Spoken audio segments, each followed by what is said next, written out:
Hi friends, welcome back to our channel. ನಿಮ್ಮ ಅಶ್ವಿನಿ. ಎಲ್ಲರೂ ಹೇಗಿದ್ದೀರಾ? ನಾನಂತರೂ ತುಂಬ ಚೆನ್ನಾಗಿದ್ದೀನಿ. ಇವಾಗ ನಾನು ನನ್ನ ಪುಟ್ಟ ದೇವ್ರ ಕೋಣೆನ ಕ್ಲೀನ್ ಮಾಡೋದನ್ನು ಇವಾಗ ತೋರಿಸ್ತಾ ಇದ್ದೀನಿ. ನೀವು ನೋಡಿರ್ಬೋದು, ನಾನು ದೇವ್ರ ಕೋಣೆ ಅಂತ ಏನು ಸಪ್ರೇಟ್ ಇಲ್ಲ ನಮ್ಮ ಮನೆಯಲ್ಲಿ. ಅಡುಗೆ ರೂಮಲ್ಲೇ ನಾನು ಒಂದು ಟೇಬಲ್ ಹಾಕ್ಕೊಂಡು ಅದ್ರ ಮೇಲ್ಗಡೆ ದೇವ್ರ ಫೋಟೋಗಳನ್ನೆಲ್ಲ ಇಟ್ಕೊಂಡು ಪೂಜೆ ಮಾಡ್ತೀವಿ. ಅದಕ್ಕೆ ನಾನು ಹೇಗೆಲ್ಲ ಇಟ್ಕೋತೀನಿ ನನಗೆ ಪೂಜೆಗೆ ಅಂತ ಹೇಳ್ಬಿಟ್ಟು ಇವತ್ತು ತೋರಿಸ್ತಾ ಇದ್ದೀನಿ. ಹಾಗೆ ತೋರಿಸೋದಂದರೆ ಫುಲ್ ಕ್ಲಿಯರಾಗಿ ತೋರಿಸ್ತಾ ಇಲ್ಲ, ಆದರೆ ನಾನು ಹೇಳ್ತಾ ಹೋಗ್ತೀನಿ. ಮತ್ತು ಕ್ಲೀನಿಂಗ್ ಮಾಡ್ಕೊಳ್ತಾ ಇರ್ತೀನಿ ಅದನ್ನೆಲ್ಲ. ಯಾಕಂದರೆ ಅಲ್ಲಿ ವಾರಕ್ಕೊಂದ್ಸಲ ನೀಟಾಗೆಲ್ಲ ಒರೆಸಿ ಇಟ್ಕೊಂಡ್ಬಿಡ್ತೀನಿ ಭಾನುವಾರದ ದಿನ. ಇದು ಭಾನುವಾರದ ಬೆಳಿಗ್ಗೆ ನಾನು ಟೇಬಲೆಲ್ಲ ಕ್ಲೀನ್ ಮಾಡ್ಕೊಳ್ತಾ ಇದ್ದೀನಿ. ಕೆಳಗಡೆ ಧೂಳ ಎಲ್ಲ ಜಾಸ್ತಿ ಇರುತ್ತೆ, ಹಾಗಾಗಿ ಅದನ್ನೆಲ್ಲ ಒರೆಸಿ ಕ್ಲೀನ್ ಮಾಡಿ ಇಟ್ಕೊಳ್ತಾ ಇದ್ದೀನಿ. ಗೋಡೆಗಳನ್ನೆಲ್ಲ ಒರೆಸಿ ಇಟ್ಕೊತೀನಿ. ಮತ್ತು ಅಲ್ಲಿ ಏನು ನೀರಿಂದು ಕೊಡಪಾನದಲ್ಲೆಲ್ಲ ತುಂಬಿಟ್ಕೊಂಡಿರ್ತೀವಲ್ಲ, ಅದು ಏನಾದರೂ ಖಾಲಿಯಾಗಿದ್ದರೆ ಅದನ್ನೆಲ್ಲ ತೊಳೆದು ಮತ್ತೆ ಇಟ್ಕೊಳೋದು. ಮತ್ತು ಮಿಕ್ಸಿ ಕೂಡ ಇಲ್ಲೇ ಇಟ್ಕೊಂಡಿದ್ದೀನಿ. ಅದನ್ನ ಇಡೋದಕ್ಕೆ ಬೇರೆ ಜಾಗ ಇಲ್ಲ. ಮತ್ತು ಬೇರೆ ಕಡೆ ಇಟ್ಟೆ ಅಂದರೆ ನನ್ನ ಮಕ್ಕಳು ತುಂಬ ಕೆಲಸಗಳ್ನ ಮಾಡ್ತಾ ಇರ್ತಾರೆ. ಅಂದರೆ ಅದನ್ನ ಎತ್ಕೊಳೋದು, ಆಟ ಆಡೋ ಥರ ಇದು ಮಾಡೋದು, ಹಂಗೆಲ್ಲ ಮಾಡ್ತಿರ್ತಾರೆ. ಮತ್ತು ಹಂಗೆಲ್ಲ ಮಾಡಿದಾಗ ಅದೆಲ್ಲ ಕೆಟ್ಟೋಗುತ್ತೆ. ಅದಕ್ಕೋಸ್ಕರನೇ ನಾನಿಲ್ಲಿ ದೇವರು ಏನು ಟೇಬಲ್ ಇದೆಯೋ ಅಲ್ಲೇ ಇಟ್ಕೊತೀನಿ. ಮತ್ತು ಕೊಡಪಾನ ಕಾಣ್ತಾ ಇದೆಯಲ್ಲ, ಆ ಕೊಡಪಾನದಲ್ಲಿ ನೀರು ತುಂಬಿಟ್ಕೊಂಡಿರ್ತೀನಿ ನಾನು. ಅದೊಂದು ಕೊಡಪಾನ, ಮತ್ತು ಇವಾಗ 2 ಚಿಕ್ಕ ಚಿಕ್ಕ ಕೊಡಪಾನ ತೆಗ್ದಿಟ್ನಲ್ಲ, ಆ ಕೊಡಪಾನದಲ್ಲಿ ನೀರನ್ನ ತುಂಬಿಸಿಟ್ಟಿರ್ತೀನಿ. ಅದನ್ನು ಮನೆಗೆ ಎದಕ್ಕೂ ಯೂಸ್ ಮಾಡಲ್ಲ. ದೇವ್ರ ಫೋಟೋ ತೊಳೆಯೋದಕ್ಕೆ ಮತ್ತು ಕಳಸಕ್ಕೆ ನೀರು ಹಾಕ್ತೀವಲ್ಲ ಅದಕ್ಕೆ, ಮತ್ತು ದೇವ್ರಿಗೆ ಏನಾದರೂ ನೈವೇದ್ಯ ಮಾಡೋದಕ್ಕೆ ಅಂತ ಹೇಳಿ ನೀರು ಉಪಯೋಗಿಸ್ಕೊತೀವಿ. ತುಂಬಿದ ಕೊಡಪಾನದಲ್ಲೇ ತೊಗೊಂಡು ನಾವು ಉಪಯೋಗಿಸೋದು. ಮತ್ತು ನಮ್ಮ ಮನೇಲಿ ಸಿಂಕು ಆ ಥರ ಏನೂ ಇಲ್ಲ. ಹಾಗಾಗಿ ನಾವು ನೀರನ್ನು ವಾರಕ್ಕೊಂದ್ಸಲ ನೀರು ಬಿಡ್ತಾರಲ್ಲ ಮನೆ ಹತ್ರನೇ, ಆವಾಗ ದೇವ್ರಿಗೆ ಬೇಕಾಗಿರೋಂಥದ್ದು ನೀರನ್ನು ಕೊಡಪಾನದಲ್ಲೆಲ್ಲ ತೊಳೆದು ಅದನ್ನು ನೀರನ್ನ ತುಂಬಿ ಇಟ್ಕೊಂಡ್ಬಿಡ್ತೀವಿ ವಾರಕ್ಕೊಂದ್ಸಲ. ಇಲ್ಲಾಂದರೆ ನೀರು ಬಿಟ್ಟಾಗೆಲ್ಲ ಆ ನೀರನ್ನೇ ಚೇಂಜ್ ಮಾಡ್ಕೊಳ್ತೀವಿ. ಮತ್ತು ಅಕಸ್ಮಾತ್ ಅದು ಪೂರ್ತಿಯಾಗಿ ಖಾಲಿ ಆಯ್ತಂದರೆ, ಮತ್ತು ಇವಾಗ ಹೊರಗಡೆ ನೀರು ಬಿಡ್ತಾ ಇರ್ತಾರಲ್ವ, ಇದು ಬೋರ್ ನೀರು, ಆ ನೀರನ್ನು ಉಪಯೋಗಿಸ್ತೀವಿ. ಅಂದರೆ ಫೋಟೋ ತೊಳೆಯೋದಕ್ಕೆ ಅದಕ್ಕೆಲ್ಲ ಮನೆಗಿನ ನೀರು ಉಪಯೋಗಿಸೋದಿಲ್ಲ ಅವಾಗ. ಹಾಗೆ ಮತ್ತು ಆ ಬಾಟ್ಲಲ್ಲಿ ಇನ್ನೊಂದು ಬಾಟ್ಲು ನೋಡಿದ್ರಲ್ಲ, ಆ ಬಾಟ್ಲಲ್ಲಿ ನಾನು ಇದನ್ನು ಹಾಕಿರ್ತೀವಿ. ಅಂದರೆ ಗೋಮೂತ್ರ ಬರುತ್ತಲ್ವ, ಅದನ್ನು ಹಾಕಿಟ್ಟಿರ್ತೀವಿ. ಮನೆ ಹತ್ರನೇ ಬೆಳಗ್ಗೆನೇ ಆಕಳ ಅವೆಲ್ಲ ಬರ್ತಾ ಇರ್ತಾವಲ್ವ, ಆವಾಗ ಗೋಮೂತ್ರನೇ ಹಿಡಿದು ಇಟ್ಕೊಂಡಿರ್ತೀವಿ. ಮತ್ತು ಇವಾಗೆಲ್ಲ ಎಲ್ಲ ಅಂಗಡಿಗಳಲ್ಲೂ ಸಿಕ್ಬಿಡ್ತೈತಿ ಇವಾಗ ಗೋಮೂತ್ರ, ಆಮೇಲೆ ಗಂಗಾಜಲ ಅಂತಂದೆಲ್ಲ ಸಿಗ್ತತಿ. ಆದರೆ ನಾವು ಮನೆ ಹತ್ರನೇ ಬರುತ್ತಲ್ವ ಆಕಳ, ಅವಾಗೇನೆ ತೊಗೊಂಡು ಇಟ್ಕೊಂಡಿರ್ತೀವಿ ಗೋಮೂತ್ರನ. ಒಂದು ಬಾಟ್ಲಲ್ಲಿ ಹಾಕಿ ಇಟ್ಕೊಂಡ್ವಿ ಅಂತಂದರೆ ಮನೆಗೆ ಏನಾದರೂ ಅದನ್ನ ಪ್ರೋಕ್ಷಣೆ ಮಾಡೋದಕ್ಕೆ ಅವಾಗೆಲ್ಲ ಉಪಯೋಗಿಸ್ತೀವಿ. ಅದಕ್ಕೋಸ್ಕರನೇ. ಮತ್ತು ಇವಾಗ ನಾನು ಏನೇನು ಬಾಕ್ಸ್ ಎಲ್ಲ ಇಟ್ಟಿದ್ನೋ ಅದನ್ನೆಲ್ಲದನ್ನು ತೆಗೆದು ಒರೆಸಿ ಇಟ್ಕೊಳ್ತಾ ಇದ್ದೀನಿ. ಮತ್ತು ಅಲ್ಲಿ ಒಂದು ಕಲ್ಲು ಇಟ್ಕೊಂಡಿದ್ದೆ. ಈ ಕಲ್ಲು ಏನಕ್ಕಂದರೆ ಏನಾದರೂ ಕುಟ್ಕೊಳೋದಕ್ಕೆ, ಇವಾಗ ನಾವು ಲೋಬಾನ ಅದೆಲ್ಲ ತರ್ತೀವಲ್ವ, ಆ ಲೋಬಾನ ಗಟ್ಟಿ ಇರುತ್ತೆ, ಅವಾಗ ಕುಟ್ಕೊಳಕ್ಕೆ ಬೇಕಾಗುತ್ತೆ ಅಂತೇಳಿ ಅದನ್ನು ಇಟ್ಕೊಂಡಿದ್ದೀನಿ. ಮತ್ತು ಒಂದು ಕುಟಾಣಿ ಇದೆ ಇದ್ರ ಕಲ್ಲಿಂದು, ಅದನ್ನು ಕೂಡ ಅಲ್ಲೇ ಇಟ್ಕೊಂಡಿದ್ದೀನಿ. ಮತ್ತು ಈಗ ಗೋಡೆ ಎಲ್ಲ ಒರೆಸ್ಕೊಳ್ತೀನಿ. ವಾರಕ್ಕೊಂದ್ಸಲ ಅಂತೂ ಈ ಥರ ಕ್ಲೀನ್ ಮಾಡ್ಕೊಂಡ್ರೆ ಧೂಳ ಅದು ಏನೂ ಇರೋದಿಲ್ಲ, ನೀಟಾಗಿರ್ತತಿ.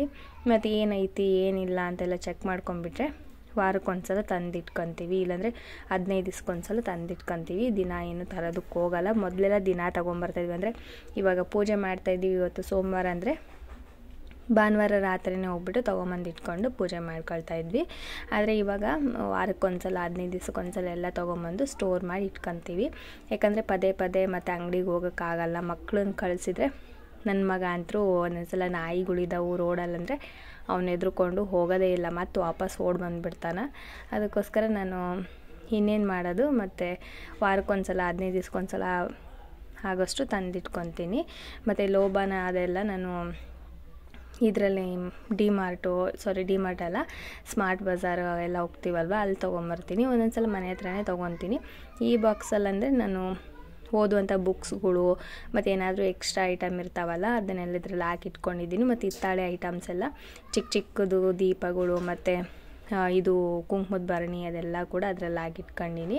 ಯಾಕಂದರೆ ನಮಗೆ ಬೇಗ ಸಿಗುತ್ತೆ ಅಂತಂದೇಳಿ. ಮತ್ತು ಲೋಬಾನದ ಕಡ್ಡಿ ಇರುತ್ತಲ್ಲ ಅದನ್ನೆಲ್ಲ ಹಾಕಿಟ್ಕೊಂಡಿದ್ದೀನಿ. ಅಂದರೆ ಜಾಸ್ತಿ ಯೂಸ್ ಮಾಡ್ತಿರೋದನ್ನ ಹಾಕಿಟ್ಕೊಂಡಿದ್ದೀನಿ. ಬುಕ್ಸ್ ಮಾತ್ರ ಯೂಸ್ ಮಾಡ್ತೀನಿ. ಆದರೆ ಬುಕ್ಸು ಕಡಿಗಿತ್ತು ಅಂದರೆ ನನ್ನ ಮಕ್ಕಳು ತೊಗೊಂಡು ನಾನು ಓದ್ತೀನಿ, ನಾನು ನೋಡ್ತೀನಿ ಅಂದ್ಬಿಟ್ಟು ಅರ್ದು ಬಿಡ್ತಾರೆ. ಅದಕ್ಕೋಸ್ಕರ ಬಾಕ್ಸಲ್ಲಿ ಹಾಕಿ ಇಟ್ಟಿರ್ತೀನಿ. ಹಾಗೆ ಮತ್ತು ಬಟ್ಟೆ ಏನಾದರೂ ಇರುತ್ತಲ್ವ ದೇವ್ರು ಒರೆಸೋದಕ್ಕೆ, ಆ ಬಟ್ಟೆಗಳನ್ನೆಲ್ಲ ಕೂಡ ಅದರೊಳಗೆ ಹಾಕಿ ಇಟ್ಕೊಂಡಿರ್ತೀನಿ. ಮತ್ತು ಕೆಲವೊಂದಷ್ಟು ಬಾಕ್ಸ್ಗಳು ಎಲ್ಲ ಜಾಸ್ತಿ ಇದ್ವು, ಎಷ್ಟು ಬೇಕೋ ಅಷ್ಟನ್ನು ಮಾತ್ರ ಇಟ್ಕೊಂಡು ಇನ್ನು ಮಿಕ್ಕಿದ್ದೆಲ್ಲ ತೆಗ್ದಿಟ್ಬಿಟ್ಟಿದ್ದೀನಿ. ಯಾಕಂದರೆ ನನಗೆ ಏನು ದಿನ ಪೂಜೆ ಮಾಡೋದಕ್ಕೆ ಬೇಕೋ ಅದನ್ನು ಮಾತ್ರ ನಾನು ಕಡೆಗೆ ಇಟ್ಕೊಂಡಿದ್ದೀನಿ. ಇನ್ನು ಹಬ್ಬ ಮತ್ತು ಹರಿದಿನ ಅಂತ ಬಂದರೆ ಆ ಟೈಮಲ್ಲಿ ಉಪಯೋಗಿಸೋವೆಲ್ಲ ಬೇರೆ ಒಂದು ಬಾಕ್ಸಲ್ಲಿ ಹಾಕಿಟ್ಟಿದ್ದೀನಿ. ಅದನ್ನು ಆ ಟೈಮಲ್ಲಿ ತೆಗೆದು ಉಪಯೋಗಿಸ್ಕೊಳ್ತೀನಿ. ಅಲ್ಲಿವರೆಗೂ ಕೂಡ ಇದೆ, ದಿನ ಏನು ಬೇಕೋ ಅದನ್ನು ಮಾತ್ರ ತೆಗೆದು ಉಪಯೋಗಿಸ್ಕೊಳ್ತೀನಿ. ಮತ್ತು ಇದು ಲೋಬನ್ ಕಡ್ಡಿ ಬಾಕ್ಸಲ್ಲಿ ಹಾಕಿ ಇಟ್ಕೊಂಡಿರ್ತೀನಿ. ಯಾಕಂದರೆ ಪದೇ ಪದೇ ಬಾಕ್ಸ್ ತೆಗಿಯೋದಕ್ಕಾಗಲ್ಲ. ಈ ಚಿಕ್ಕ ಬಾಕ್ಸಲ್ಲಿ ಹಾಕಿ ಇಟ್ಕೊಂಡ್ಬಿಟ್ರೆ ಪೂಜೆ ಮಾಡೋ ಟೈಮಲ್ಲಿ ಬೇಗ ಸಿಗುತ್ತೆ. ಹಾಗಾಗಿ ಒಂದು ಚಿಕ್ಕ ಬಾಕ್ಸ್ ಇಟ್ಕೊಂಡಿದ್ದೀನಿ. ಆ ಬಾಕ್ಸ್ ಒಳಗಡೆಗೆ ಲೋಬನ್ ಕಡ್ಡಿಗಳನ್ನೆಲ್ಲ, ಅಂದರೆ ಲೋಬನ ಧೂಪ ಅಂತೀವಲ್ವ, ಅದನ್ನು ಬಾಕ್ಸಲ್ಲಿ ಹಾಕಿ ಇಟ್ಕೊತೀನಿ. ಮತ್ತು ಕರ್ಪೂರನೂ ಅಷ್ಟೇ ಒಂದು ಬಾಟ್ಲಲ್ಲಿ ಹಾಕಿ ಇಟ್ಕೊತೀನಿ. ಮತ್ತು ಕರ್ಪೂರ ಬೇಗ ಕರಗಬಾರ್ದು ಅಂತಂದರೆ ಕರ್ಪೂರದ ಬಾಟ್ಲು ನಾವು ಉಪಯೋಗಿಸ್ತಿರ್ತೀವಲ್ವ, ಆ ಕರ್ಪೂರದ ಬಾಟ್ಲಿ ಒಳಗಡೆ ನಾವು ಒಂದು ಸ್ವಲ್ಪ ಕಾಳುಮೆಣಸು ಅದರ ಹಾಕೋದ್ರಿಂದ ಮತ್ತು ಅದು ಕರಗಲ್ಲ. ಮತ್ತು ಇನ್ನೊಂದು ಏನಂದರೆ, ಇನ್ನೊಂದು ಟಿಪ್ ಇದೆ. ನಾನು ಏನೇನೆಲ್ಲ ಮಾಡ್ತೀನಿ, ಕೆಲವೊಂದಷ್ಟು ಟಿಪ್ಸ್ ಅದನ್ನು ಬೇರೆ ಇದರಲ್ಲಿ ಶೇರ್ ಮಾಡ್ತೀನಿ. ಮತ್ತು ಸುಮ್ಮನೆ ಹೇಳಿದರೆ ಅದು ಅರ್ಥ ಆಗೋಲ್ಲ, ತೋರಿಸಿದ್ರೆ ನಿಮಗೆ ಕ್ಲಿಯರಾಗಿ ಗೊತ್ತಾಗ್ತೈತಿ. ಹಾಗಾಗಿ ನೆಕ್ಸ್ಟ್ ಆ ವಿಡಿಯೋದಲ್ಲಿ ನಾನು ಶೇರ್ ಮಾಡ್ಕೊಳ್ತೀನಿ. ಇವಾಗ ನಾನು ಒಂದು ಚಿಕ್ಕದೊಂದು ಟ್ರೇ ಥರ ಇದೆಯಲ್ಲ, ಅದರೊಳಗಡೆಗೆ ಕರ್ಪೂರ ಮತ್ತು ಲೋಬಾನದ ಬತ್ತಿ, ಆಮೇಲೆ ಕಡಿಪಟ್ನ, ಆಮೇಲೆ ಒಂದು ಸ್ವಲ್ಪ ದಾರ ಅದನ್ನು ಇಟ್ಕೊಂಡಿರ್ತೀನಿ. ಯಾವಾಗಲಾದರೂ ಹೂವು ಕಟ್ಟೋದಕ್ಕೆ ಎಕ್ಸ್ಟ್ರಾ ಎದಕ್ಕಾದ್ರೂ ಬೇಕಾಗುತ್ತಲ್ಲ, ಅದಕ್ಕೋಸ್ಕರ ದಾರ ಮತ್ತು ಕತ್ರಿ ಅದನ್ನು ಇಟ್ಕೊತೀನಿ. ಮತ್ತು ಇನ್ನು ಕೆಳಗಡೆ ಬಾಕ್ಸ್ ಹೇಳಿದ್ನಲ್ಲ, ಬುಕ್ಸು ಆ ಥರ ಇಟ್ಕೊಂಡಿರ್ತೀನಿ. ಮತ್ತು ಎಣ್ಣೆ ಬಾಕ್ಸು ಅದೆಲ್ಲ ನೋಡಿದೆ, ಅದರೊಳಗಡೆ ಇಕ್ಕೋಣ ಅಂತ ಆಗಲಿಲ್ಲ, ಸುಮ್ಮನೆ ಏನಕ್ಕೆ ಸೈಡಲ್ಲೇ ಇಟ್ಟಾಯ್ತು ಅಂದ್ಬಿಟ್ಟು ಸೈಡಲ್ಲೇ ಇಕ್ತಾಯಿದ್ದೀನಿ. ಎಣ್ಣೆ ಬಾಟ್ಲೂ ಅಷ್ಟೇ ವಾರಕ್ಕೊಂದ್ಸಲ ಕ್ಲೀನ್ ಮಾಡಿ ಇಟ್ಕೊಂಡ್ಬಿಡ್ತೀನಿ, ಅಂದರೆ ನೀಟಾಗಿ ಒರೆಸಿ ಇಟ್ಕೊಂಡ್ಬಿಡ್ತೀನಿ. ಇಲ್ಲ ಆವಾಗಲೇ ಒರೆಸಿ ಇಟ್ಕೊತೀನಿ. ಕೆಲವೊಂದು ಸಲ ಆಗೋಲ್ಲ, ಅವಾಗ ಪೂಜೆ ಮಾಡೋ ಟೈಮಲ್ಲೇ ಅದೆಲ್ಲ ಒರೆಸಿಟ್ಕೋಬೇಕಂದ್ರೆ ಬೇಗ ಪೂಜೆ ಮುಗಿಸ್ಬೇಡ, ಮಕ್ಳು ಎದ್ಬಿಡ್ತಾರೆ, ಮತ್ತು ಆ ಕೆಲಸ ಈ ಕೆಲಸ ಅಂತ ಇರುತ್ತಲ್ಲ, ಅದಕ್ಕೋಸ್ಕರ ಅವಾಗೇನು ಒರೆಸೋದಿಲ್ಲ, ಹಂಗೆ ಇಟ್ಕೊಂಡ್ಬಿಟ್ಟಿರ್ತೀವಿ. ಅದಕ್ಕೋಸ್ಕರನೇ ಇವಾಗ ವಾರಕ್ಕೊಂದ್ಸಲ ಹೆಂಗಿದ್ರು ಕ್ಲೀನ್ ಮಾಡ್ಕೊಳ್ತೀವಲ್ಲ, ಆವಾಗ ಒದ್ದೆ ಬಟ್ಟೆಲೆಲ್ಲ ನೀಟಾಗಿ ಒರೆಸಿ ಇಟ್ಕೊಂಡ್ಬಿಟ್ರೆ ಅದು ನೀಟಾಗಿರುತ್ತೆ. ಇವಾಗ ಮತ್ತು ಏನು ಬಾಟ್ಲುಗಳೆಲ್ಲ ಇದ್ವು ಅದನ್ನೆಲ್ಲ ಒರೆಸಿ ಇಡ್ತಾಯಿದ್ದೀನಿ.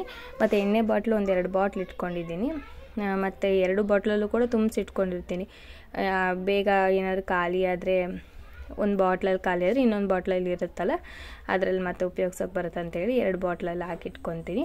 ಮತ್ತು ಚಿಕ್ಕ ಕೊಡಪಾನ ಇದು ಇದೆಯಲ್ಲ, ಇದು ನಾನು ಚಿಕ್ಕವಳಿದ್ದಾಗ ತಂದಿರೋ ಕೊಡಪಾನ, ಈಗಲೂ ಕೂಡ ಉಪಯೋಗಿಸ್ಕೊತೀವಿ. ಸಿಲ್ವರ್ ಕೊಡಪಾನ ಅಂತೀವಲ್ವ, ಆ ಥರದ್ದು. ಮತ್ತು ಅದು ಸ್ಟೀಲ್ ಕೊಡಪಾನ ಬಂದು ನಾನು ಫಸ್ಟ್ ಟೈಮ್ ವರಮಹಾಲಕ್ಷ್ಮಿ ಪೂಜೆ ಮಾಡೋ ಟೈಮಲ್ಲಿ ಆ ಕೊಡಪಾನ ತೊಗೊಂಬಂದಿದ್ದು. ಅದು ಕೂಡ ಅಷ್ಟೇ ತುಂಬ ವರ್ಷ ಆಯಿತು, ಅದನ್ನು ಹಂಗೆ ಇಟ್ಕೊಂಡಿದ್ದೀನಿ. ತುಂಬ ಹಳೆಯದಂದರೆ ಅದೇ ಸಿಲ್ವರ್ದು ಐತಲ್ಲ ಕೊಡಪಾನ, ಅದೇ ತುಂಬ ಹಳೆಯದು. ಅದನ್ನು ಇನ್ನೂ ಕೂಡ ಜೋಪಾನವಾಗಿ ಇಟ್ಟಿದ್ದೀನಿ, ತುಂಬ ಗಟ್ಟಿ ಇದೆ. ಆವಾಗಿನ ಟೈಮಲ್ಲಿ ಬರೀ 60 ರೂಪಾಯಿಗೇನೋ ತೊಗೊಂಬಂದಿದ್ರಂತೆ. ಅದಿನ್ನೂ ಈ ಟೈಮಲ್ಲಿ ಏನಾದರೂ ನಾವು ಹೋಗಿ ಕೇಳಿದರೆ 60 ರೂಪಾಯಿಗಂತೂ ಯಾರೂ ಕೊಡಲ್ಲ, ಒಂದು 300-400 ಹಂಗೆ ಹೇಳ್ತಾರೆ. ಯಾಕಂದರೆ ಅಷ್ಟು ಗಟ್ಟಿದೆ, ಅಷ್ಟು ದಪ್ಪ ಇದೆ, ಒಜಿನೂ ಹಾಗೆ ಇದೆ. ಅದಕ್ಕೋಸ್ಕರ ಇವಾಗ ಸ್ನಾನ ಮಾಡ್ಕೊಂಬಂದು ಮಧ್ಯಾಹ್ನ ಊಟಕ್ಕೆ ರೆಡಿ ಮಾಡ್ಕೊಳ್ತಾ ಇದ್ದೀನಿ. ಏನಂದರೆ ಇವತ್ತು ಜೋಳಕಾಯಿ ಪಲ್ಯ ಮತ್ತು ಹುಳ್ಳಿಕಾಳು ಪಲ್ಯ 2 ಮಾಡಿ ಮತ್ತು ಚಪಾತಿ ಮಾಡೋಣ ಅಂದ್ಕೊಂಡಿದ್ದೀನಿ. ಸಾಂಬಾರೆಲ್ಲ ಇತ್ತು, ಅದಕ್ಕೋಸ್ಕರ ಸ್ವಲ್ಪ ಚಪಾತಿ ಪಲ್ಯ ಮಾಡಿದರೆ ತಿಂತಾರೆ. ಮನೆ ಹತ್ರನೇ ಕಾಳೆಲ್ಲ ಮಾರೋದಕ್ಕೆ ಬರ್ತಿರ್ತಾರೆ, 20 ರೂಪಾಯಿ ಪ್ಯಾಕೆಟು. ಅದನ್ನು 2 ಪ್ಯಾಕೆಟ್ ತೊಗೊಂಡಿದ್ವಿ. ಅದೇ 2 ಇವಾಗ ಕ್ಲೀನ್ ಮಾಡ್ಕೋಬೇಕು. ಕ್ಲೀನ್ ಇರುತ್ತಂತ ಹೇಳ್ತಾರೆ, ಅಂದ್ರೂ ಒಂದ್ಸಲ ಅದನ್ನೆಲ್ಲ ಕ್ಲೀನ್ ಮಾಡ್ಕೊಂಬಿಟ್ರೆ ಏನಾದರೂ ಕಲ್ಲು ಕಡ್ಡಿ ಏನಾದರೂ ಇತ್ತಂದರೆ ಅದನ್ನ ತಕ್ಕೋಬೋದು. ಮನೆ ಹತ್ರನೇ ಕಾಳೆಲ್ಲ ಮಾರೋದಕ್ಕೆ ಬರ್ತಾರೆ. ಕಡಲೆಕಾಳು, ಹುರುಳಿಕಾಳು, ಆಮೇಲೆ ಮಡಕೆ ಕಾಳು, ಹೆಸರು ಕಾಳು, ಬಟಾಣಿ ಕಾಳು ಎಲ್ಲ ಮೊಳಕೆ ಕಟ್ಟಿರೋದನ್ನ ಮಾರೋದಕ್ಕೆ ಬರ್ತಾರೆ ಮನೆ ಹತ್ರ. ನಮ್ಗೆ ಬೇಕಂದರೆ ತೊಗೊತೀವಿ, ಇಲ್ಲಾಂದರೆ ನಾವೇ ಮೊಳಕೆ ಕಟ್ಕೊತೀವಿ. ಬೆಸ್ಟ್ ಏನಂದರೆ ನಾವು ಮನೇಲಿ ಮಾಡ್ಕೊಳೋದೇ ಬೆಸ್ಟು. ಯಾಕಂದರೆ ನಾವು 1/4 kg 30 ರೂಪಾಯಿ ಕೊಟ್ಟು ತೊಗೊಂಬಂದರೆ ನಮಗೆ ಆರಾಮಾಗಿ ಎಷ್ಟೊಂದು ಮೊಳಕೆ ಬಂದುಬಿಡುತ್ತೆ ಅಷ್ಟೊಂದು ಕಾಳಿಗೆ. ಆ 20 ರೂಪಾಯಿ 30 ರೂಪಾಯಿ ಕಾಳೊಳಗೆ ಇವರು 2 ಪ್ಯಾಕೆಟ್ ಮಾಡ್ತಾರೆ. ಅದು 10 ರೂಪಾಯಿ ಲಾಭ 15 ರೂಪಾಯಿ ಲಾಭದಲ್ಲಿ ಸಿಗುತ್ತೆ. ಈ ಥರ ನಾವು ಕೆಲಸನೂ ಕೂಡ ನಾವು ಮಾಡ್ಕೋಬೋದು. ಮನೆ ಹತ್ರನೂ ಕೂಡ ಅಕ್ಕಪಕ್ಕ ಬೀದಿ ಇರ್ತಾವಲ್ಲ ಅಲ್ಲಿ ಹೋಗಿ ಮಾರ್ಬೋದು. ನೋಡಬೇಕು ಯಾರಿಗಾದರೂ ಯೂಸ್ ಆಗೋದಿದ್ರೆ ಮಾಡಿ. ಯಾಕಂದರೆ ಈ ಥರ ಕೆಲಸ ಮಾಡೋದಕ್ಕೇನು ಹಂಚ್ಕೊಳೋಂಥದ್ದು ನಾಚಿಕೆ ಪಡೋಂಥದ್ದೇನು ಬೇಡ. ಯಾಕಂದರೆ ನಾವೇನು ಕೆಟ್ಟ ಕೆಲಸ ಮಾಡ್ತಾಯಿಲ್ಲ, ಕೆಟ್ಟ ದಾರಿ ಏನು ಇದು ಮಾಡ್ತಾಯಿಲ್ಲ, ಕಷ್ಟಪಟ್ಕೊಂಡು ದುಡ್ಕೊಂಡು ತಿನ್ನೋದಲ್ಲ. ಹಾಗಾಗಿ ಏನು ಇದು ಅನಿಸಲ್ಲ. ನನಗಿದು ಒಂದು ಐಡಿಯಾ ಇದೆ, ನೋಡಬೇಕು. ಆಮೇಲೆ ನನ್ನ ಮಗನಿಗೆ ಒಂದು ಕೆಲಸ ಹಚ್ಚಿದ್ದೆ. ಏನಂದರೆ ಈಗ ಪಲ್ಯ ಮಾಡಬೇಕಿತ್ತು, ಹಾಗಾಗಿ ಶೇಂಗಾ ಸ್ವಲ್ಪ ಕುಟ್ಕೊಡಪ್ಪ ಅಂದ್ಬಿಟ್ಟು ಅವನ ಹತ್ರ ಕೊಟ್ಟಿದ್ದೆ. ಅವನು ಶೇಂಗಾ ಕುಟ್ಟೋದಕ್ಕೆ ಅದೇನೋ ಗಾಳಿ ಇರುತ್ತಲ್ಲ ಅದ್ರ ಮೇಲ್ಗಡೆ ಇಟ್ಕೊಂಡು ಕುಟ್ತಾಯಿದ್ದ. ಅದು ಸರಿ ಹೋಗಲ್ಲ, ಒಂದು ಬಟ್ಟೆ ಕೆಳಗಡೆ ಹಾಸ್ಕೊಂಡು ಅದ್ರ ಮೇಲೆ ಇಟ್ಟು ಕುಟ್ಟು ಅಂತ ಹೇಳಿ ಕುಂದ್ರಿಸ್ಕೊಂಡಿದ್ದೀನಿ. ಅಂದರೆ ಇಬ್ರಿಗೂ ಕೂಡ ನಾನು ಇವಾಗಲೇ ಕೆಲಸ ಹೇಳ್ತಿರ್ತೀನಿ, ಯಾವ್ದಾದ್ರು ಒಂದು ಚಿಕ್ಕ ಚಿಕ್ಕ ಕೆಲಸಗಳನ್ನ ಹೇಳ್ತಿರ್ತೀನಿ. ಯಾಕಂದರೆ ಅವ್ರು ಕಲಿಬೇಕು, ನೆಕ್ಸ್ಟು ಆಮೇಲೆ ಮಾಡ್ತಾರೆ. ಇಲ್ಲಾಂತ ಅಂದರೆ ಇವಾಗ ನಾವು ಏನು ಕಲಿಸ್ಲ್ದಂಗೆ ಏನು ಕೆಲಸನೇ ಹಚ್ಚಲ್ದಂಗೆ ಇದು ಮಾಡಿಬಿಟ್ರೆ ದೊಡ್ಡವರಾದಾಗ ಏನು ಕೆಲಸ ಮಾಡಲ್ಲ, ಏನು ಮಾತು ಕೇಳಲ್ಲ ಬೇಗ. ಅದಕ್ಕೋಸ್ಕರನೇ ಸಣ್ಣ ಸಣ್ಣ ಕೆಲಸಗಳನ್ನ ಈ ಥರದ್ದು ಏನಾದ್ರು ಹೇಳ್ತಾ ಇರ್ತೀನಿ. ಹೇಳಲ್ಲ ಅಂತಂದೇನಿಲ್ಲ, ಇಬ್ರಿಗೂ ಕೂಡ ಹೇಳ್ತಿರ್ತೀನಿ. ಅವಳು ಕೂಡ ಮಾಡ್ತಿರ್ತಾಳೆ. ಇವಾಗ ಪಲ್ಯಕ್ಕೆ ನಾನು ಟೊಮ್ಯಾಟೊ ಆಮೇಲೆ ಈರುಳ್ಳಿನ ಹೆಚ್ಕೊಳ್ತಾ ಇದ್ದೀನಿ. ಮತ್ತು ಒಂದು ಕಡೆಗೆ ಜೋಳಕಾಯಿನ ಬಾಣಲಿಲಿ ಹಾಕಿಟ್ಟಿದ್ದೀನಿ ಉರಿಯೋದಕ್ಕೆ. ಅದನ್ನು ಚೆನ್ನಾಗಿ ಹುರ್ಕೊಂಡು ಪಲ್ಯ ಮಾಡಿದರೆ ಚೆನ್ನಾಗಿರ್ತತಿ.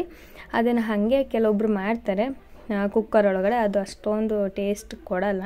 ನಾವು ಅದನ್ನು ಎಷ್ಟು ಚೆನ್ನಾಗಿ ಎಣ್ಣೆಯಲ್ಲಿ ಹುರ್ಕೊತೀವೋ ಅಷ್ಟು ಚೆನ್ನಾಗಿ ಪಲ್ಯ ಬರುತ್ತೆ. ಮತ್ತು ಇದನ್ನು ನಾವು ಬೇರೆ ಎಲ್ಲಿಗೆ ಅಂದರೆ ಹೊರಗಡೆ ಹೋಗ್ತಿರ್ತೀವಲ್ವ, ಯಾವುದಾದ್ರು ದೇವಸ್ಥಾನಗಳಿಗೆ ಟ್ರಿಪ್ ಎಲ್ಲ ಹೋಗ್ತಿರ್ತೀವಲ್ಲ, ಅಂಥ ಟೈಮಲ್ಲೂ ಕೂಡ ಮಾಡ್ಕೋಬೋದು. ಆವಾಗ ಏನಂದರೆ ನಾವು ನೀರು ಹಾಕ್ದೇ ಮಾಡಬೇಕು. ಹಂಗೆ ಮಾಡಿದರೆ 2 ದಿನ ಆದರೂ ಕೂಡ ಈ ಜೋಳಕಾಯಿ ಪಲ್ಯ ಕೆಡಲ್ಲ. ಹೆಂಗಂದರೆ ಸ್ವಲ್ಪ ಎಣ್ಣೆ ಜಾಸ್ತಿ ಬಿಟ್ಬಿಟ್ಟು ಮಾಡಬೇಕು, ನೀರನ್ನು ಸ್ವಲ್ಪನೂ ಕೂಡ ಟಚ್ ಮಾಡಬಾರ್ದು. ಹಾಗಿದ್ರೆ ಮಾತ್ರ ಚೆನ್ನಾಗಿರುತ್ತೆ. ಒಂದು 2 ದಿನದವರೆಗೂ ಕೂಡ ನಾವು ಬಿಸಿ ಮಾಡದೇ ಇದ್ರೂ ಚೆನ್ನಾಗಿರುತ್ತೆ. ಅದಕ್ಕೋಸ್ಕರ ಹಂಗೂ ಕೂಡ ಮಾಡ್ಕೊಂಡು ಹೋಗ್ತೀವಿ. ನಾವು ಶ್ರೀಶೈಲಕ್ಕೆಲ್ಲ ಹೋಗ್ಬೇಕಾದ್ರೆ ಎಲ್ಲ ಮಾಡ್ಕೊಳ್ತಿರ್ತೀವಿ. ಟೇಸ್ಟ್ ಕೂಡ ಚೆನ್ನಾಗಿರ್ತೈತಿ. ಇದಕ್ಕೆ ಶೇಂಗಾ ಪುಡಿ ಹಾಕಿದರೆ ಮತ್ತು ಗುರಾಳ್ ಪುಡಿ ಇರುತ್ತಲ್ಲ ಅದನ್ನು ಹಾಕಿದರೆ ಅವೆರಡೂ ಹಾಕ್ಬೇಕು, ಆವಾಗಲೇ ಟೇಸ್ಟ್ ಚೆನ್ನಾಗಿರ್ತೈತಿ. ಕೆಲವೊಬ್ಬರು ಹಸಿ ಖಾರ ಎಲ್ಲ ರುಬ್ಬಾಕಿ ಮಾಡ್ತಾರೆ. ಹಸಿಮೆಣ್ಸಿಕಾಯಿ, ಬೆಳ್ಳುಳ್ಳಿ, ಆಮೇಲೆ ಶುಂಠಿ ಎಲ್ಲ ರುಬ್ಕೊಂಡು ಅದರೊಳಗಡೆ ಹಾಕ್ಬಿಟ್ಟು ಮಾಡ್ತಾರೆ. ಅದು ಏನಂದರೆ ಒಂದೊಂದು ಸಲ ಖಾರ ಗೊತ್ತಾಗಲ್ಲ. ಖಾರ ಜಾಸ್ತಿ ಆಗಿಬಿಡ್ತು ಅಂದರೆ ಖಾರ ತಿನ್ನೋರ್ಗೇನೂ ಆಗಲ್ಲ, ತಿಂತಾರೆ. ಆದರೆ ಖಾರ ತಿಂದೇ ಇರೋರು ಆದರೆ ತಿನ್ನಲ್ಲ. ಮಕ್ಕಳು ತುಂಬ ಇದು ಮಾಡ್ತಿರ್ತಾರೆ. ದೊಡ್ಡವ್ರು ಹೆಂಗೋ ತಿಂದು ಸ್ವಲ್ಪ ಸುಧಾರಿಸ್ಕೊತಾರೆ, ಆದರೆ ಮಕ್ಕಳು ತಿನ್ನಲ್ಲ. ಅದಕ್ಕೋಸ್ಕರ ನಾನು ಹಸಿಮೆಣ್ಸಿಕಾಯ್ದು ಖಾರ ಹಾಕಲ್ಲ. ಈಗ ಬರೀ ಏನದು ಖಾರದ ಪುಡಿ ಹಾಕ್ಬಿಟ್ಟು ಪಲ್ಯ ಎಲ್ಲ ಮಾಡೋದು. ಖಾರದ ಪುಡೀಲಿ ನಮ್ಗೆ ಗೊತ್ತಾಗುತ್ತಲ್ಲ, ಒಂದು ಸ್ವಲ್ಪ ಟೇಸ್ಟ್ ನೋಡಿದರೆ ಇಷ್ಟ ಆಗಿದೆ ಇಷ್ಟಿಲ್ಲ ಅಂತ. ಆದರೆ ಹಸಿಮೆಣ್ಸಿಕಾಯಲ್ಲಿ ನಾವು ಎಷ್ಟು ರುಬ್ಕೊಂಡಿರ್ತೀವಿ ಅಷ್ಟನ್ನು ಹಾಕ್ಬಿಡ್ತೀವಿ ಕೆಲವೊಂದು ಸಲ. ಆವಾಗ ಜಾಸ್ತಿ ಖಾರ ಆಗಿಬಿಡ್ತೈತಿ. ಆವಾಗ ಖಾರ ಆದಾಗ ಮಕ್ಕಳು ತಿನ್ನಲ್ಲ. ಮೇನ್ ಏನಂದರೆ ಅವರು ತಿನ್ನಲಿ, ರೂಢಿ ಆಗಲಿ ಅಂತಲೇ ಈ ಥರದ್ದು ಮಾಡ್ತಾನೇ ಇರ್ತೀವಿ. ಅವ್ರಿಗೆ ತಿನ್ನು ಅಂತ ಹೇಳ್ತಿರ್ತೀವಿ. ನಾವೇ ಆ ಥರ ಮಾಡಿಬಿಟ್ವಿ ಅಂದರೆ ಅವರು ತಿನ್ನಲ್ಲ. ಅದಕ್ಕೋಸ್ಕರ ಆ ಥರ ಮಾಡೋದಕ್ಕೆ ಹೋಗಲ್ಲ. ಈಗ ಎಲ್ಲ ತರಕಾರಿ ಹೆಚ್ಕೊಂಡು ಇಟ್ಕೊಂಡಿದ್ದೀನಿ. ಮತ್ತು ಇದು ಕರಿಬೇವಿನ ಸೊಪ್ಪನ್ನ ಒಂದು ಕವರಲ್ಲಿ ಹಾಕಿ ಇಟ್ಕೊತೀನಿ. ಅದು ಫ್ರೆಶ್ ಆಗಿ ಹಾಗೆ ಇರ್ತೈತಿ. ನಾವು ಕಡೆಗೆ ಇಟ್ಬಿಟ್ವಿ ಅಂದರೆ ಅದು ಒಣಗೋಗಿ ಎಲ್ಲ ಇದಾಗ್ಬಿಡ್ತೈತಿ. ಇವಾಗ ನೋಡ್ತಾ ಇದ್ದೀರಲ್ಲ, ಸ್ವಲ್ಪ ಎಣ್ಣೆ ಬಿಟ್ಬಿಟ್ಟು ನಾನು ಚೆನ್ನಾಗಿ ಹುರ್ಕೊಳ್ತಾ ಇದ್ದೀನಿ ಬಾಣಲೆಯಲ್ಲಿ. ಇದನ್ನು ಎಷ್ಟು ಚೆನ್ನಾಗಿ ಹುರ್ಕೊತೀವೋ ಅಷ್ಟು ಚೆನ್ನಾಗಿ ಪಲ್ಯ ರುಚಿಯಾಗಿರ್ತೈತಿ. ಅದು ಹಸಿ ಇತ್ತಂದರೆ ಅಷ್ಟು ಚೆನ್ನಾಗಿ ಬರಲ್ಲ ಮತ್ತು ಬೇಗ ಬೇಯಲ್ಲ. ಮೇನ್ ಏನಂದರೆ ಬೇಗ ಬೇಯಲ್ಲ. ಮತ್ತು ನಾವು ನೀರು ಹಾಕ್ಬಿಟ್ಟು ಬೇಯಿಸೋದಕ್ಕೆ ಹೋಗ್ತೀವಲ್ಲ, ಅದು ಚೆನ್ನಾಗಿ ಬೇಯಲ್ಲ. ಅದಕ್ಕೋಸ್ಕರನೇ ಎಣ್ಣೆಲೇ ಚೆನ್ನಾಗಿ ಬೇಯಿಸ್ಕೊಂಬಿಟ್ರೆ ಪಲ್ಯನೂ ಕೂಡ ಬೇಗ ಆಗೋಗುತ್ತೆ. ಈಗ ನೋಡ್ತಾ ಇದ್ರಲ್ಲ, ಪಲ್ಯ ಕೂಡ ಚೆನ್ನಾಗಿ ಆಗೈತಿ. ಸ್ವಲ್ಪ ನಾನು ನೀರಿನ ಅಂಶದಲ್ಲೇ ಮಾಡ್ತೀನಿ. ಒಂದೊಂದು ಸಲ ಮಕ್ಕಳು ಅದಕ್ಕೆ ರೈಸ್ ಹಾಕ್ಕೊಂಡು ಕಲಿಸ್ಕೊಂಡು ತಿಂತಾರೆ. ಅದಕ್ಕೋಸ್ಕರ ಇಲ್ಲ ಏನಾದ್ರು ಗಟ್ಟಿ ಮಾಡಿಬಿಟ್ವಿ ಅಂದರೆ ಮತ್ತೆ ಅಳ್ತಾರೆ, ನೀನು ನೀರಂಗೆ ಮಾಡಿಲ್ಲ, ಗಟ್ಟಿ ಮಾಡಿಬಿಟ್ಟಿದೀಯಾ, ನಾನು ಊಟ ಮಾಡಲ್ಲ, ಹಾಗೆಲ್ಲ ಹೇಳ್ತಿರ್ತಾರೆ. ಅದಕ್ಕೋಸ್ಕರ ಸ್ವಲ್ಪ ನೀರಿನ ಅಂಶದಲ್ಲಿ ಮಾಡ್ತೀನಿ. ಅದು ತುಂಬ ಅಲ್ಲ, ಒಂಚೂರು. ಮತ್ತು ಇಲ್ಲಿ ಇನ್ನೊಂದು ಕಡೆಗೆ ಹುಳ್ಳಿಕಾಳು ಪಲ್ಯ ಮಾಡೋದಕ್ಕೆ ಇಟ್ಟಿದ್ದೀನಿ. ಅದೂ ಅಷ್ಟೇ ಸ್ವಲ್ಪ ನೀರು ಹಾಕಿದ್ದೀನಿ. ಅದಿನ್ನೂ ಕುದಿಬೇಕು. ಅದು ಚೆನ್ನಾಗಿ ಕುದ್ಮೇಲೆ ನೀರು ಎಲ್ಲ ಹೀರ್ಕೊಂಬಿಡುತ್ತಲ್ಲ, ಅದು ಉದುದ್ರಾಗಿ ಚೆನ್ನಾಗಿರುತ್ತೆ ಪಲ್ಯ. ಇದು ಅಷ್ಟೇ ಟೇಸ್ಟಿಯಾಗಿ ಚೆನ್ನಾಗಿರ್ತೈತಿ. ಮಕ್ಕಳಿಗಂದರೆ ಹುಳ್ಳಿಕಾಳು ಪಲ್ಯ ಅವರು ತಿನ್ನೋದಿಲ್ಲ, ಜೋಳಕಾಯಿ ಪಲ್ಯ ಅಂದರೆ ಇಷ್ಟಪಟ್ಕೊಂಡು ತಿಂತಾರೆ. ಅದಕ್ಕೋಸ್ಕರ 2 ಥರದ ಪಲ್ಯ ಮಾಡಿರೋದು, ಒಂದು ಜೋಳಕಾಯಿ ಪಲ್ಯ, ಒಂದು ಹುಳ್ಳಿಕಾಳು ಪಲ್ಯ. ಇದನ್ನೆಲ್ಲ ಮಾಡಿ ಇಟ್ಬಿಟ್ಟು ಇವಾಗ ಚಪಾತಿ ಮಾಡೋಣ ಅಂತೇಳಿ ಚಪಾತಿ ಹಿಟ್ಟು ತೊಗೊಂಡು ಈ ಥರ ಏನದು ರೌಂಡ್ ಮಾಡಿ ಇಟ್ಕೊಂಡಿದ್ದೀನಿ.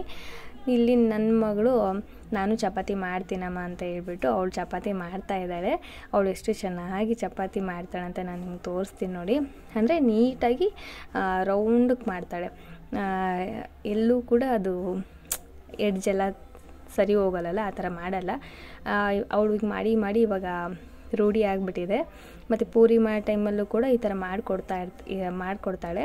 ಅವಾಗೂ ಈಸಿ ಅಂತ ಅನಿಸುತ್ತೆ ನನಗೆ, ಯಾಕಂದರೆ ಅದು ಕೂಡ ಇದೇ ಸೈಜಲ್ಲಿ ಮಾಡ್ತೀವಲ್ವ ಪೂರಿನ ನಾವು ಅವಾಗ, ಅದಕ್ಕೋಸ್ಕರ ಅವಳು ಕೂಡ ಮಾಡ್ತಿರ್ತಾಳೆ. ಅದನ್ನು ಇವಾಗಲಿಂದನೇ ಅವಳಿಗೆ ರೂಢಿ ಆಗಿಬಿಟ್ಟಿದೆ. ಬರ್ತಾ ಬರ್ತಾ ಇನ್ನೂ ಕೂಡ ನನಗಿಂತ ಚೆನ್ನಾಗಿ ಮಾಡ್ತಾಳೆ. ಯಾಕಂದರೆ ನಾನು ಚಿಕ್ಕವಳಿದ್ದಾಗ ಏನೂ ಮಾಡಿಲ್ಲ, ಮದುವೆಗಿಂತ ಮುಂಚೆನೂ ಕೂಡ ನಾನು ಏನೂ ಮಾಡಿಲ್ಲ, ಅಡುಗೆ ಎಲ್ಲ ಏನೂ ಕಲಿತೇ ಇಲ್ಲ. ನಾನು ಹೇಳ್ಬೇಕಂದ್ರೆ ಒಂದು ಟೀ ಮಾಡೋದು, ಒಂದು ನ್ಯೂಡಲ್ಸ್ ಮಾಡೋದು ಅಷ್ಟೇ. ಸೊ ಮದುವೆ ಆದಮೇಲೆ ಎಲ್ಲ ಕಲಿತಿದ್ದು ನಾನು. ಸೊ ಇಷ್ಟು ಫ್ರೆಂಡ್ಸ್ ಇವತ್ತಿನ ವಿಡಿಯೋ.